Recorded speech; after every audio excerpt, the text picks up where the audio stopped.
ओम शांति। 6 फरवरी 1980 की अव्यक्त वाणी में अव्यक्त बाप दादा ने बताया है अशरीरी बनने की सहज विधि। अशरीरी बनने की सहज विधि आज कल्प पहले वाले सिकी लधे अति लाडले स्नेही और सहयोगी शक्ति स्वरूप बच्चों से मिलने के लिए आए हैं।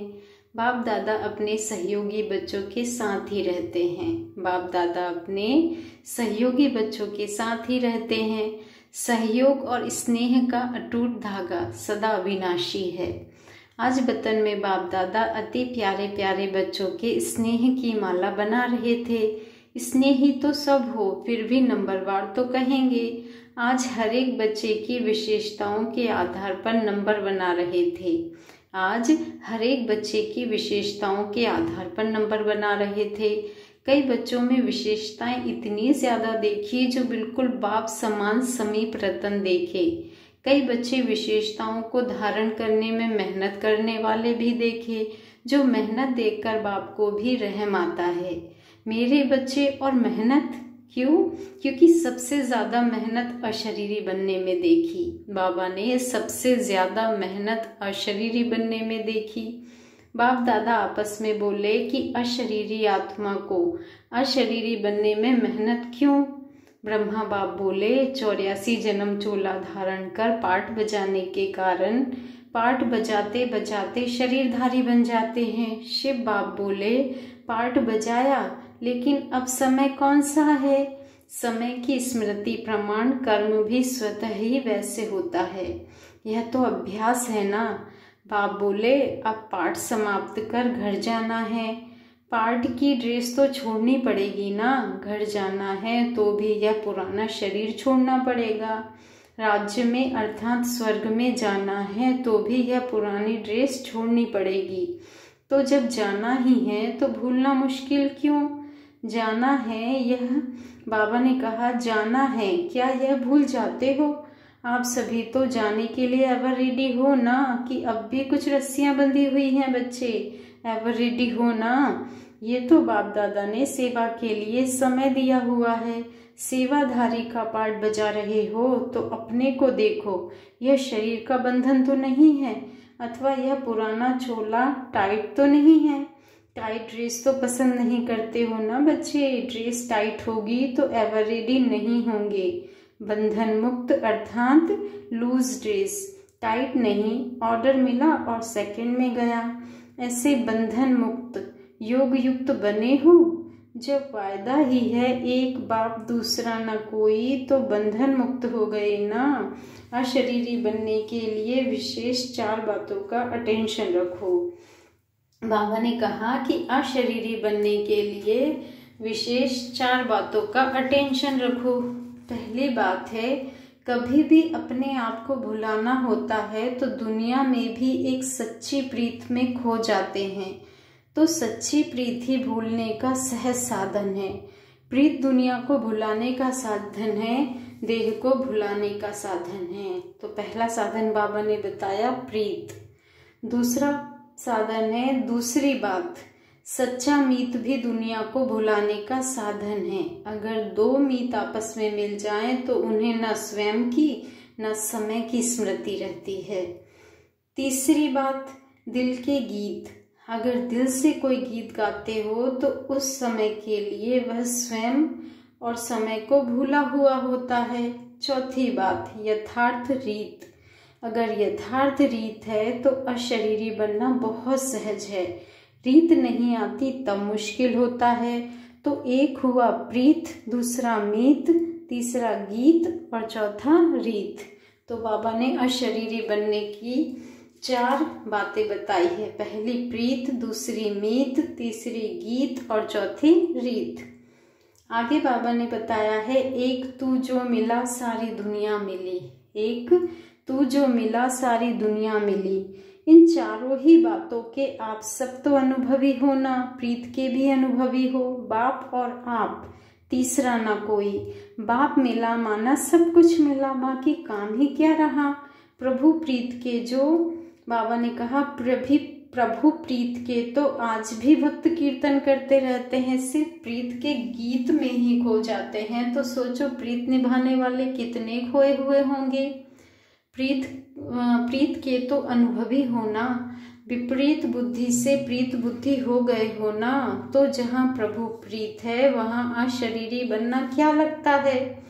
प्रीत के आगे अशरीरी बनना 1 सेकंड के खेल के समान है। बाबा बोला और शरीर भूला।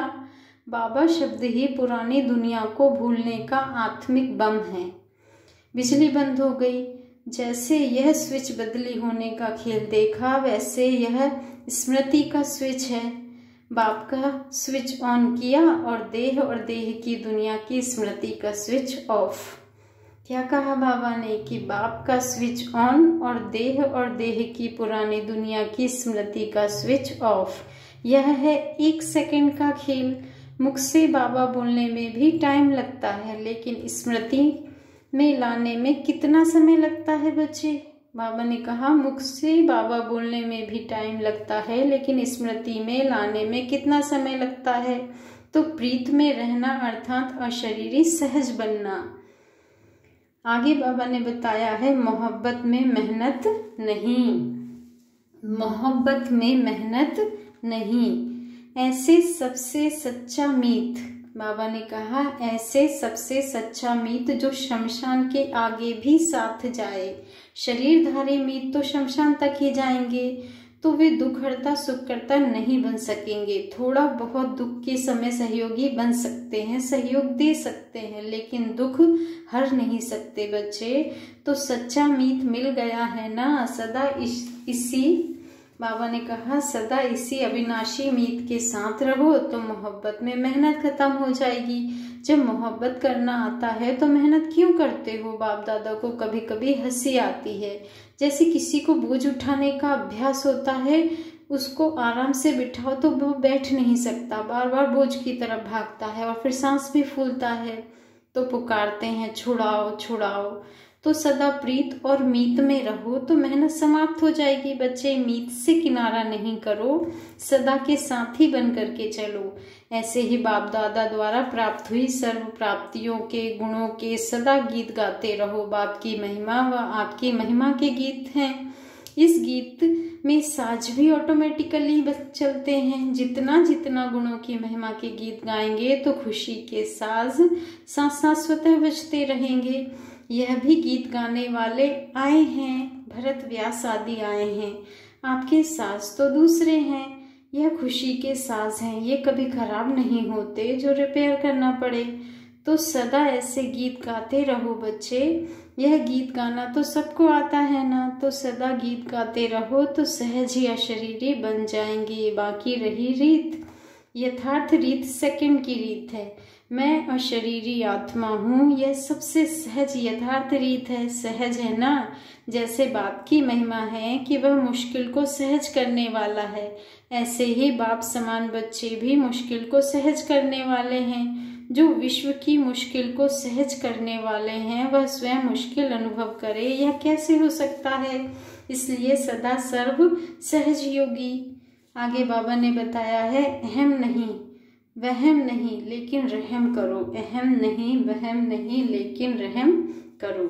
बाबा ने कहा संगम युगी ब्राह्मणों के मुख से मेहनत है, वह मुश्किल है। यह शब्द मुख से क्या लेकिन संकल्प में भी नहीं आ सकते। कौन से 2 शब्द, मेहनत और मुश्किल है। तो इस वर्ष का विशेष अटेंशन सदा सहज योगी। जैसे बाप को बच्चों पर रहम आता है वैसे स्वयं पर भी रहम करो। बाबा ने कहा और सर्वप्रति भी रहम दिल बनो। टाइटल रहम दिल का तो आप सबका भी है ना, आपका टाइटल याद है ना, लेकिन रहम दिल बनने के बदले एक छोटी सी गलती करते हो। रहम भाव के बजाय अहम भाव में आ जाते हो, तो रहम भूल जाते हो। कोई अहम भाव में आ जाते हैं, कोई वहम भाव में आ जाते हैं। पता नहीं पहुंच सकेंगे कि नहीं पहुंच सकेंगे, यथार्थ मार्ग है या नहीं है। ऐसे अनेक प्रकार के स्वयं के प्रति वहम भाव और कभी कभी नॉलेज के प्रति वहम भाव, इसलिए रहम का भाव बदल जाता है। समझा? दिल शिकस्त नहीं बनो, सदा बाबा ने कहा दिल शिकस्त नहीं बनो, लेकिन सदा दिल तख्त नशीन बनो बच्चे। तो समझा इस वर्ष में क्या करना है। इस वर्ष का होमवर्क दे रहे हैं, सहज योगी बनो, रहम दिल बनो और दिल तख्त नशीन बनो। बाबा ने इस वर्ष का होमवर्क दिया है, सहज योगी बनो, रहम दिल बनो और दिल तख्त नशीन बनो। तो सदा भाग्य विधाता बाप ऐसे आज्ञाकारी बच्चों को अमृत वेले रोज सफलता का तिलक लगाते रहेंगे। यह भी तिलक का गायन है, ना कि भक्तों को भगवान तिलक लगाने आया। तो इस वर्ष आज्ञाकारी बच्चों को स्वयं बाप आपके सेवा स्थान अर्थात तीर्थ स्थान पर सफलता का तिलक देने आएंगे। बाप तो रोज चक्र लगाने आते ही हैं। अगर बच्चे सोए हुए हैं वह उनकी गफलत है। जैसे दीपावली में जगह जगह जोत जगा कर रखते हैं, सफाई भी करते हैं, आह्वान भी करते हैं। स्वच्छता प्रकाश और आह्वान, स्वच्छता प्रकाश और आह्वान। वह लक्ष्मी का आह्वान करते हैं और यह लक्ष्मी के रचयिता का आह्वान है। तो ज्योति जगा कर बैठो, तब तो बाप आएंगे। कईयों को जगाते भी हैं फिर सो जाते हैं, आवाज भी अनुभव करते हैं फिर भी अलबेलेपन की नींद में सो जाते हैं। सतयुग में सोना ही सोना है, डबल सोना है। इसलिए अभी बच्चे जागती ज्योत बनो। ऐसे नहीं कि सोने के संस्कार से वहां सोना मिलेगा, जो जागेगा वह सोना पाएगा। अलबेलेपन की नींद भी तब आती है जब विनाशकाल भूल जाते हो बच्चे। भक्तों की पुकार सुनो। बाबा ने कहा भक्तों की पुकार सुनो, दुखी आत्माओं के दुख की पुकार सुनो, प्यासी आत्माओं के प्रार्थना की आवाज सुनो बच्चे, तो कभी भी नींद नहीं आएगी। तो इस वर्ष अलबेलेपन की नींद को तलाक देना, तब भक्त लोग आप साक्षात्कार मूर्तियों का साक्षात्कार करेंगे। तो इस वर्ष साक्षात्कार मूर्त बन भक्तों को साक्षात्कार कराओ। ऐसे चक्रवर्ती बनो, ऐसे सदा प्रीत निभाने वाले, सदा सच्चे मीत के साथ रहने वाले, सदा प्राप्तियों और गुणों की महिमा के गीत गाने वाले, सदा सेकंड की यथार्थ रीत द्वारा सहज योगी बनने वाले, ऐसे सदा रहम दिल, मुश्किल को सहज बनाने वाले, निद्राजीत चक्रवर्ती बच्चों को बाप दादा का याद प्यार और नमस्ते। ऐसे प्यारे प्यारे मीठे मीठे रूहानी बाप दादा को भी हम रूहानी बच्चों का दिल से याद प्यार और नमस्ते। शुक्रिया बाबा, शुक्रिया।